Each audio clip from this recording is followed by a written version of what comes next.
Yeah, Ruben, thanks very much. And I don't know about experts. I think this is just the poor sods that are willing to wake up at 6:30 in the morning. Nobody else is willing to do it. But I don't think any of us are experts, especially not Adrian.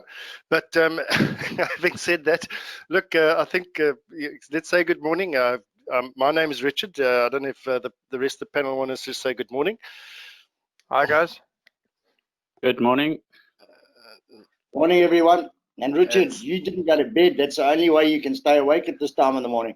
Yeah, 100%. I mean, I'm going to bed just now, then I'll sleep, till 12 because this is Cape Town and we only wake up at 12. And then we work for an hour and then it's weekend. So, I mean, what's the problem? So, yeah, but anyway, welcome, guys. This is what the fourth week in a row that we're just doing a sort of a Q&A, which I think is great. I really do think that this is one of the I don't know. I mean, I've done a lot of tech talks. So has Adrian. So has Steve. So has Morris. And I think we agree that this is one of the most sort of, I wouldn't say more fulfilling or more productive, but gee, it's actually quite nice. So it's a good one. So as usual, I've got a bunch of questions where we left off last week. I'm going to continue from there. And I just want to reiterate that these questions are actually verbatim. So they were sent in through to us. And so if there's spelling mistakes or whatever, it's not me. It's it's however they were written to us. That's how I put them on the screen. So and just so that I don't get the messages mixed up. All right. So and I see that there are a couple of questions coming through in any event. So let's kick it off. Hi, I'm experiencing more and more that unscrupulous so-called plumbers are not registered, that are replacing geysers under warranty, which costs the client and insurance companies a lot of money. What can be done? So this is what I'm reading between the lines, that this question means that the geyser itself is still under warranty and should actually be replaced by the manufacturer. However, a plumber is going in claiming that it's burst, ignoring the warranty and charging the client full price. Now, this is again just an unscrupulous thing, and the question actually is towards IOPSA and PIRB and asking them how they sort this out. And I think this has been asked and answered in the sense, last week I think we touched on it, because there's very little that can be done if the person is outside of the fold. If he's not a member of IOPSA and if he's not registered with PIRB and he hasn't issued a PIRB certificate, there's very little you can do. The custodians of the law are the local authority. Guys, feel free to jump in and comment if you like, but I think this has been asked and answered.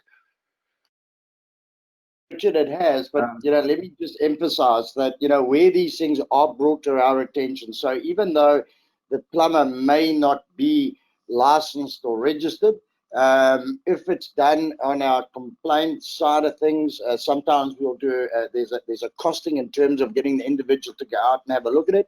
In some cases, it's just very straightforward in terms of a picture. And then we would support the consumer in terms of that. So, and we have many cases. In fact, last week we had one exactly the same, where the geyser had been replaced and was non-compliant, and it affected the warranty. And the plumber, because he just literally didn't have a leg to stand on, did go back to site and rectify and everything else. And he's had his backside kicked and whatever. But again, we can't police everything, and I think it's up to everybody here. Like I said last week, if we all do our bit and we're all out there and we're all vigilant and we make it a known fact that these individuals are there, let's not let them get away with it. I mean, by saying nothing, we're actually going to do nothing. So, yeah, it's our trade. Let's protect it. Yeah, I think from my side, just to add, it's just like with the smoking ban now, is that there's always bootleggers out there. And exactly the same in the plumbing game. That's a bad topic to bring up about smoking. Sorry, Maurice, you muted that. We always had the guy riding around here with a geyser on top of the Uno's roof and replacing a lot of geysers. But as the system has kicked into place in 2017 with the COC system, more and more consumers are finding out that because they haven't got a COC, either the warranty is not being honored, or the people are turning away, and then the owner or the consumer is paying for the fault. But it is a slow wheel turning, and eventually I would say in the next 5 years we won't find that problem anymore, that the consumer is becoming aware of his COC, he knows that he's got to get it, and everybody is enforcing it from the plumbing side. So it's just a slow process of implementing, that's all, but it will get there. Okay, there's already a good couple of questions coming through on the chat here. So I'm actually going to jump to the very first one, which is quite a broad question. It says how to prevent water hammer noises in the pipeline. So water hammer, just briefly, is a result of hydraulic forces, and that is caused by two primary things. Number one, the water moving too quickly. So that means undersized piping. And number two, that piping being loose. So make sure the size of the pipes are correct and bracket them properly. And then obviously any valves or any washers or jumpers that are causing that vibration, you can look at as well. I don't know if anybody wants to add to that. Yeah, it's a massive, I mean, it could be caused by so many things, and you could be hearing it in the bedroom, and it's actually coming from the kitchen, you know. So yeah, water hammers. One of the big culprits obviously is your washing machines. Taking in water, measuring it off, and then just shutting off because it's got a solenoid valve in it. That solenoid valve, yeah. Produces, it's terrible. So when you're installing the piping to your washing machine point, make sure then when it goes up into the roof that you've put in a bit of a expansion movement section there for to prevent that, and make sure that your pipes are obviously then fixated. But that is one of the biggest problems we find, is that washing machines are the culprits. Okay, this next question on the screen here, Steve, you are mentioned, and just I wish you would stop being such a nuisance. Yeah, but anyway, yeah, it's shocking, and they didn't even put a mister in front of it like they normally do, so I'm really offended, and it's not there. Guys, okay, so let's go back to the insurance companies. All jokes aside, we know the fact that they do not, indulge in terms of betterment. And in terms of lagging, it's not covered with regards to any of the processes. So when you get there, they will put the client in the same position, and they would deem that lagging as betterment. So it is a point that the insurers, or most insurers, don't cover the lagging. And in terms of you being the plumber, you just note it on your non-compliance in terms of your COC that it's an insurance replacement like for like, and that lagging not covered. So long as you're advising the homeowner of the lagging, it's an additional one. We've had some incident managers tell us that, from the plumber's perspective, it's up to you to, show the value in terms of installing the lagging as an additional cost. Some will do it and some won't. But yes, correct. I have had discussions with insurance companies that have said they don't cover the lagging, and in terms of that, it's an energy efficiency thing. It is written in the standards for new installations, but for these replacements and insurance, not a necessity. If it's not being covered, why should you pay for it? So yes, you can note it on your COC and advise the consumer accordingly. And there's a question on the questions here also regarding lagging. And while we're on that subject, the question is R1 lagging the only acceptable lagging now? And the answer to that is yes. It has been for quite a while. The person is talking specifically about the loop between the collector and the tank, asking if R1 lagging is necessary. So this class of lagging required resides in SANS 10400 XA, and that has been around, I think, since 2011. So it's a non-negotiable, and yes, it has to be R1, and it has to be properly installed and properly protected. I left that comment on there just below that last question, which I'm not going to read. It's just a comment by a plumber warning us not to do what he did. He issued a COC for work that was not his own, and then he got bitten for it. So don't do that. The next question is, what's the possibility that the PIRB registered plumbers in our area can create a forum where we can have a meeting now and then with the auditor in our area to discuss important matters? Well, I think that's a very good idea, personally. I think I'm speaking for most auditors when I say we would be absolutely obliging when it comes to that. No problem whatsoever. I would be happy to do that in my area. I don't think I can think of a single auditor that'll say no, I'm not interested. So Brilliant idea. yeah, it's a Yeah, very, I very, think very good idea. No. In terms of that, I mean, we just got to remember that the auditor is not a representative of PIRB. You know, he's contracted in terms of conducting audits. And I think if they're done in the appropriate manner and everything else, I don't see a problem. But you know, there is already platforms for that. You know, in terms of IOPSA meetings, we've got to remember that PIRB doesn't do training and meetings, etc., etc. It's not within their mandate. So long as it's done in a concise and detailed format, but bearing in mind that the auditor, although he may be able to assist in terms of general problems coming up and everything else, he's not going to have the mandate to make decisions or whatever. That has to just follow due process.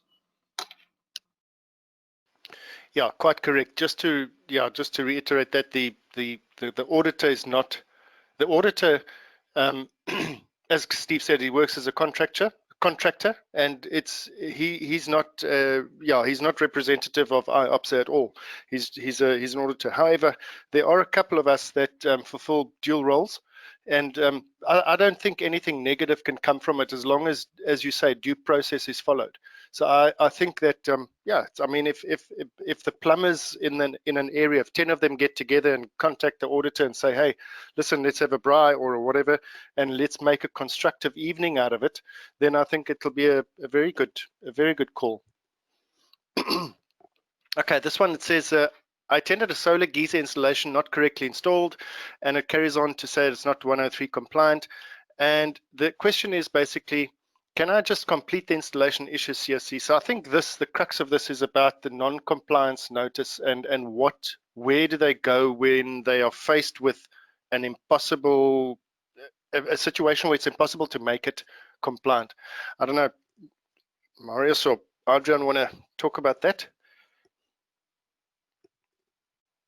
Okay, I just want to get the whole gist of this question. I attended a solar geyser installation not correctly installed and no hot water from the solar collectors. Geyser is not compliant. Can I complete the installation and issue the COC? Yes, you can complete the installation. Obviously, you are going to note non-compliances such as an existing one, which would be the geyser, which is not SANS compliant. And if the owner is happy with that, if you want to upgrade and you want to replace the geyser and the owner says, yes, you can go ahead, you can do this. But obviously in this case, you just want to get the hot water to be compliant and obviously this system to comply with SANS 106, because that is the important standard here. I don't see many geysers out there that is not SANS compliant, but if you have something like that, obviously in that second block, you'll have the non-compliance, which is pre-existing, and you'll note that the geyser is not SANS compliant. But otherwise than that, if you've taken it up to SANS 106, you've done all the correct things, you can issue a COC, because obviously the workers are then going to most probably go into the region of over 1,200 Rand, and you have worked on it. And the SANS 106 states clearly that if you are working on a solar installation, you must issue a certificate of compliance on completion thereof. So yes. Yeah, okay, so it's just about the non-compliance notice, and I would urge everybody really to just brush up on the requirements surrounding a non-compliance notice. I think there's a TikTok on it, which you'd find on the YouTube channel, or you'd find, well, I think the YouTube channel these days are the best place to go. So the non-compliance notice is one of the most valuable tools I think that a plumber has got. And really, you should make yourself very, very aware and comfortable with using it, because it is one of those things that can actually, if you know how to use it properly and not abuse it, because it can also bite you if you abuse it. But if you know how to use it properly, you know it smooths the way for a lot of things. Okay, I've seen metallic pipes with reducers. The TP goes out with 1/2 inch. Can I stipulate it as a non-compliance? It's related to the previous one. Look, TP is a hell of a thing. You know, if you see it's going out in 1/2 inch, take that 1/2 inch out and put a proper pipe in. The only time that, and listen, if an auditor or somebody else looks at that and says, well, show me how it is impossible for you to rectify this. Why did you not rectify that? Oh no, I could have rectified it, but it was existing. No, not good enough. This is a safety issue, and you cannot. That's why I say you must make yourself aware of the way in which to use a non-compliance notice, where you can, where you can't. So safety issues you got to fix up and you got to sort out. As if it's at all possible, you've got to do it. So I feel like I'm talking too much. If anybody wants to jump in, please do so. When will we be able to get our accumulated CPD points online? It's coming. It's coming with a new system, and yeah, it's coming. It's short. Very, very shortly. You'll be able to do that. You'll be able to see a whole performance thing, history, etc. Adrian, here's one for you. When it comes to venting, in some of these high-class houses, they have these center island prep bowls that are over 6 meters from the vent stack. And how would you go about venting that prep bowl? Okay. Finally, I get one. So let's dip into it. The requirement on that waste pipe would normally be you can't exceed 6 meters without a vent. But if you go and look at SANS 10252 Part 2, 6421, it'll tell you that you're allowed to omit that vent if you go and you upsize that pipe by 1 nominal size, and then the maximum extends from 6 meters to 10 meters. If it goes more than that, then sorry, you'd have to put a proper 110 stub stack and try and hide it somewhere in the cupboard.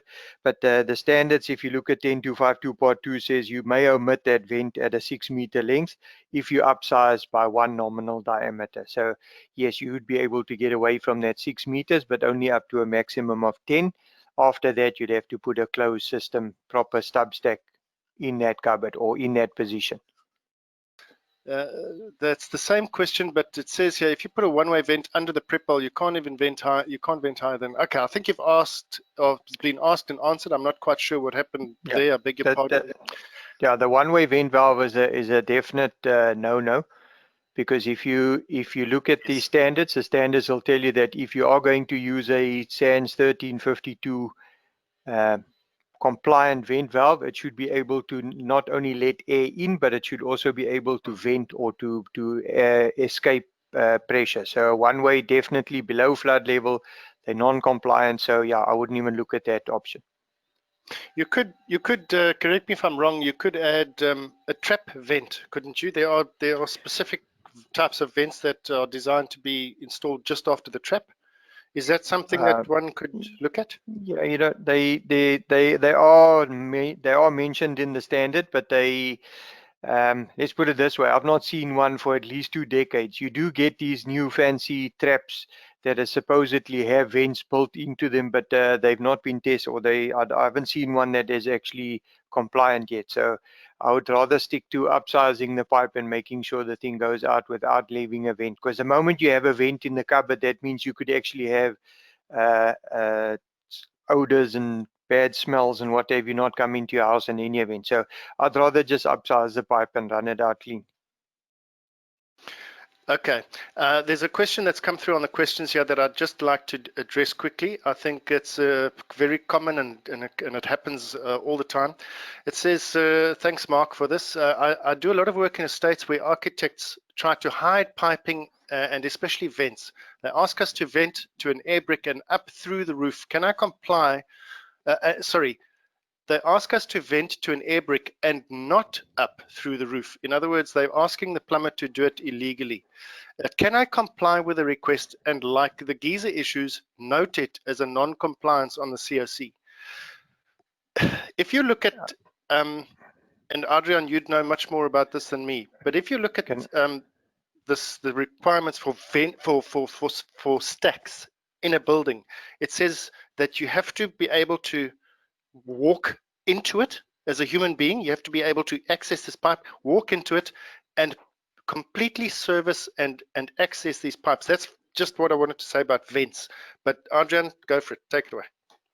Okay. The question's actually twofold. Firstly, you cannot issue a non-compliance notice on something you've done. If it's a new build and you're putting these things in, what you can, the issue with the architect is as follows. We looked at this thing there, like Richard said, there's a YouTube video around issuing a COC with a rational design involved. The only person that can do a rational design on a drainage system is a registered engineer, for starters. So his rational design needs to be equal or better than the standard, which in the case of sticking it in a cavity or over an air brick is not an option.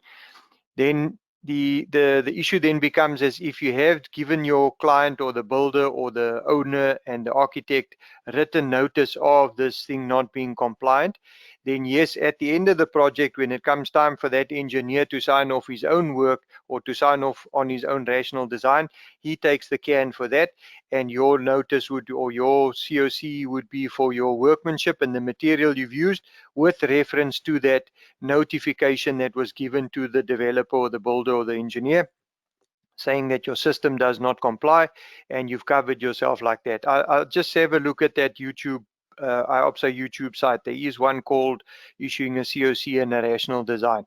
But the point is, yes, on a new build, there shouldn't be something like a non-compliance. Yeah, quite right. Maybe I can add something there. You know, from the side of the architects, they're putting pressure on the plumbers out there to say to them to do this. You know, otherwise you're not going to get work again.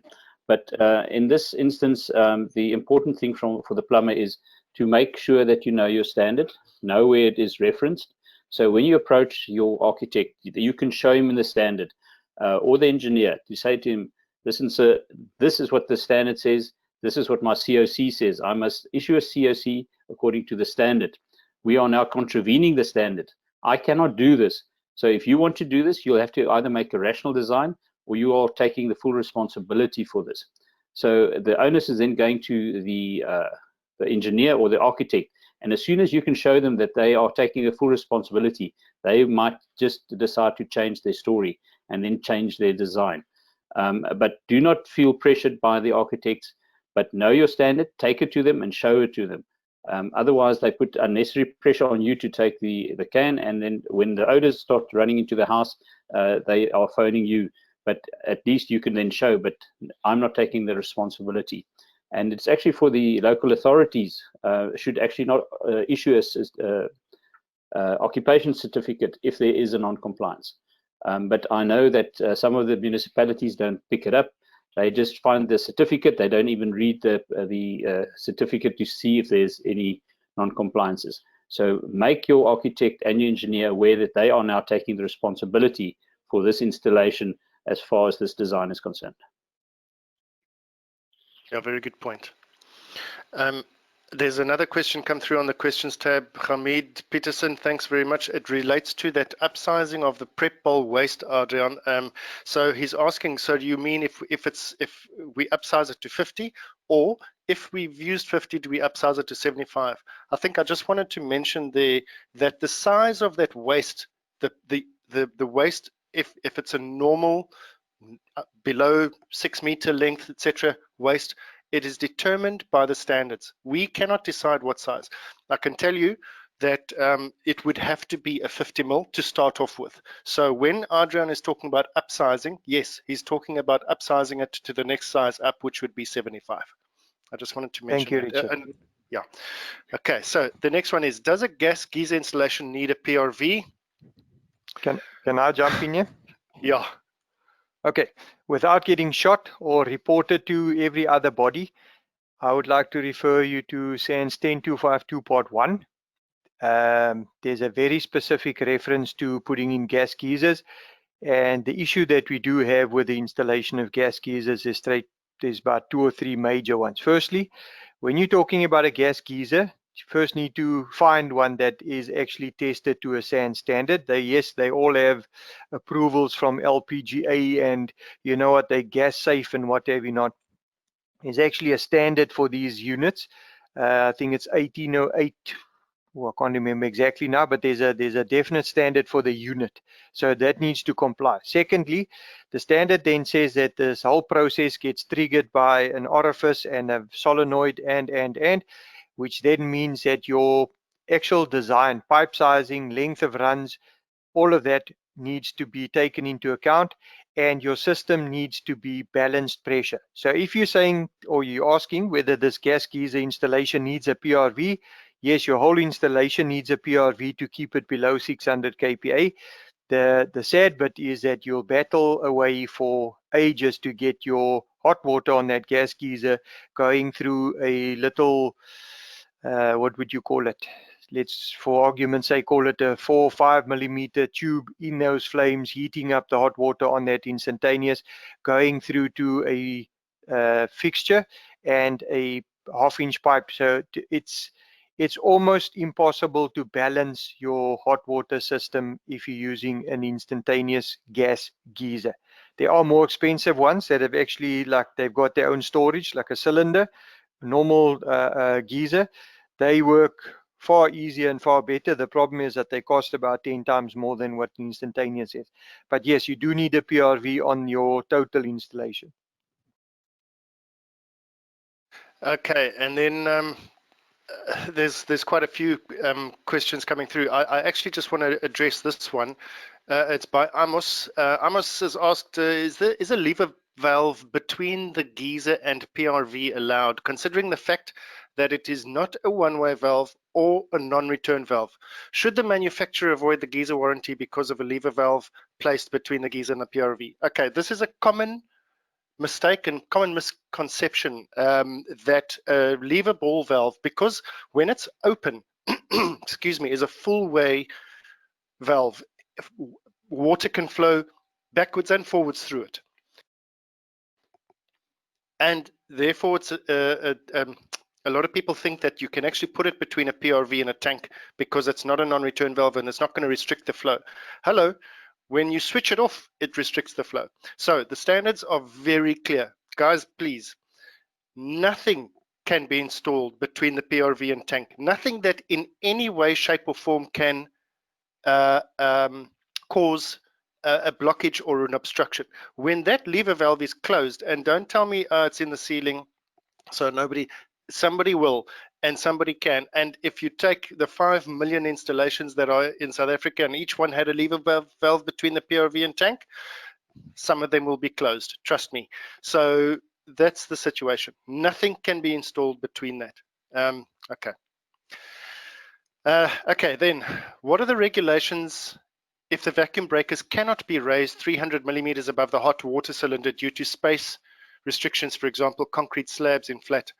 I don't know who wants to grab this interesting one. I do have pictures from one of my tech talks to talk to about this. I don't know, Marius or Steve or Adrian, or I can. Please go ahead, Richard.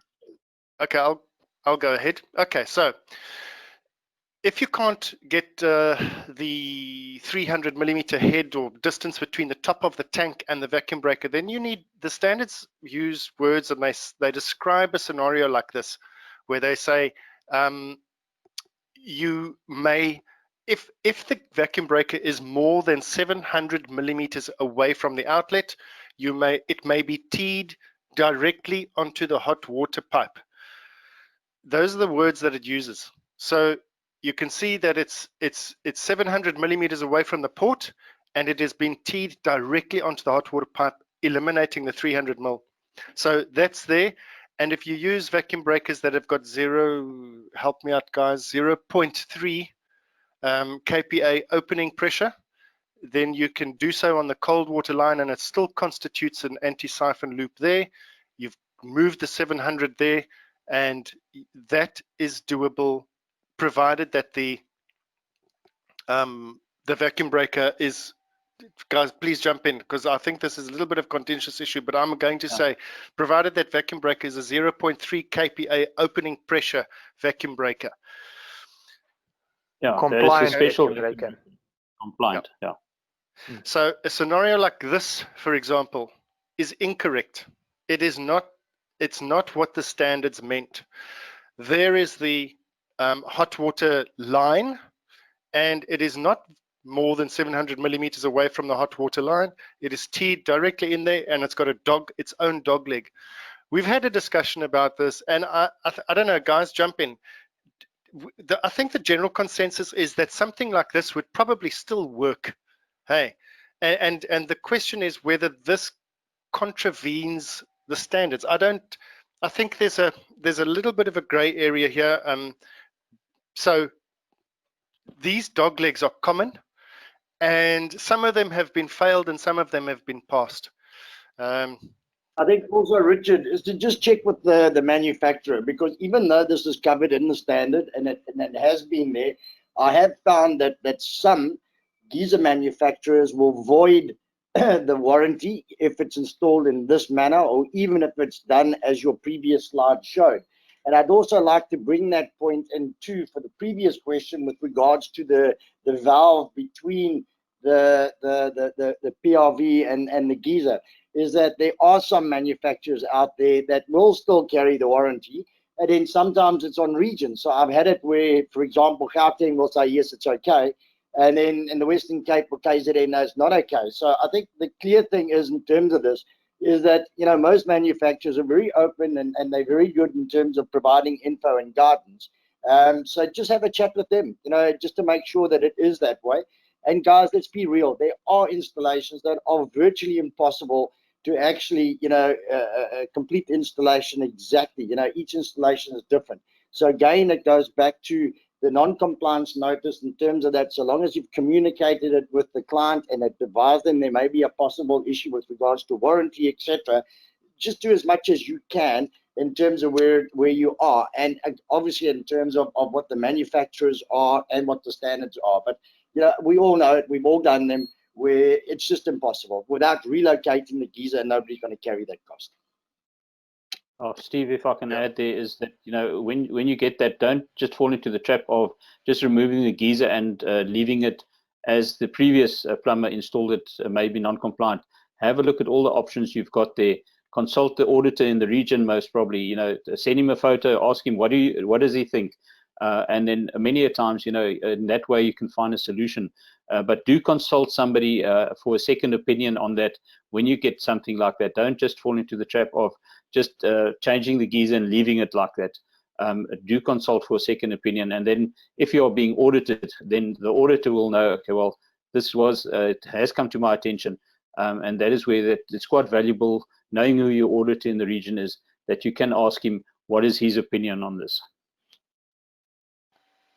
Yeah, I think that's all those points are very valuable. Somebody's asked me to send the pictures. I will do so. Okay, so one last question from the thing. I know we're over time, but the questions came through to ask whether a COC must be issued on an under-counter geyser. Marius? Yes, I did one yesterday, actually. Yes, I installed it, and I did give a COC, and on the installation details, I quoted there it's an open vented geyser with its serial number, and it's where it was installed under the PIRB bowl in the cupboard. And I noted there was a reason of a non-compliance because it doesn't have a tray, and it's now in island, so you cannot put a tray even if you wanted to, because it's in an existing house, so there's no way of getting a tray in. And I notified the owner that this is a part that it's non-compliant. It doesn't have a tray. First of all, there isn't one manufactured, so you'll have to have one specially manufactured for that case. And the owner was made aware, and I noted there that I have now installed it correctly with the correct tap, and I noted the tap. I said it was a Hans Grohe, the model tap that is open vented tap for the system, and I put all that installation details on there, and I quoted that it doesn't have a drip tray, and the owner is aware of it. So yes, you issue a COC for a open vented geyser. Okay. I know we are over time. There's just a couple of other things coming through. Steve, I wonder if you could answer this one. A couple of people are asking, where do they get the contact details of their local auditor in their region? What would be the easiest for a plumber to find that out? Yeah, look, they can pop me an email, and I'm sure Jacques or whatever can do it. You know, again, I just want to emphasize, guys, you know, the auditors are all out there to help and everything else. You know, a large majority of them work for themselves, but they are very open in terms of that. And my only issue, you know, in terms of this, and I've had it personally, okay, and it's something I just want to put out there very clearly.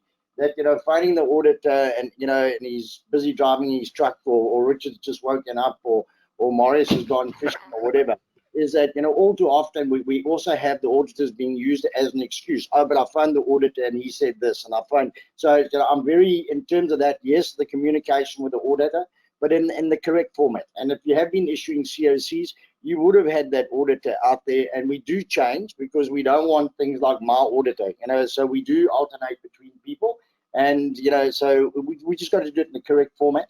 And if it's quite easy, no problem. But I have had plumbers that'll phone and say, oh, but the auditor said this and the auditor said that. And so we just need to make sure it's done in the appropriate manner. But anybody looking for auditors in their region, or who they're going to make contact with, they can certainly drop me an email, and I'll assist in that manner. Richard, how many questions have we got, and how many are still outstanding from the previous ones? No, the ones that are on my presentation are finished. It's just the ones that are on there are a couple coming through, but I mean, we could carry on as always, but I don't know what the situation is. All day into it.